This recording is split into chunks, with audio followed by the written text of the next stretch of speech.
Bu maşın da bir alverçi qurbanı. Gördüyünüz kimi aerobakın işarəsi bax burada görsənir. İşıqda bax fikir verin. Amma həmin lamıçqanı ayırıblar. Zamoku açırsam işıq yanmır. Maşını xodlayaq. Maşını xodlayırıq, yenə də işıq yanmır. Yəni sistemin hamısı qaydasındadır. Müştəri bu maşını alanda diaqnostika elətdirməyib ki, xəbəri olsun. Aerobakın işığına baxın, görsənir arxada. Amma lamıçqası ayrılıb.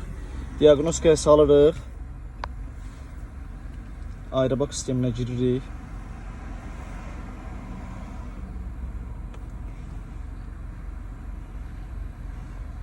Aerobakda baxın 7 dənə aşıbqa var.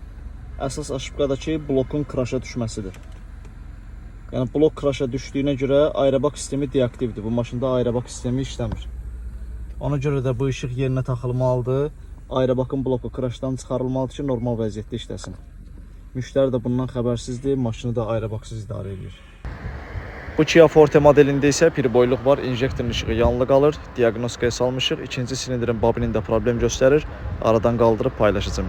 İkinci silindrin babini işləmir. Patlayan yer var. Bu hissə.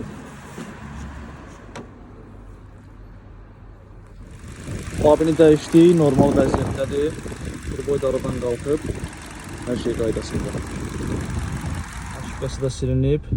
Heç bir problem göstərmir. İnjektorun işığı da yoxdur. Tam hazır vəziyyətdədir. Təhvil verdi müştəriyə. Xeyirli olsun.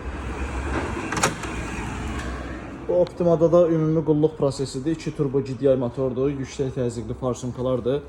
Farsınkaları sökəcəyik. İzolyonka yuyulacaq. Svetsası orijinalla əvəz olunacaq.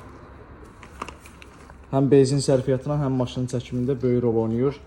Bu prosesləri həll edib müştəriyə təhvil verəcəyik.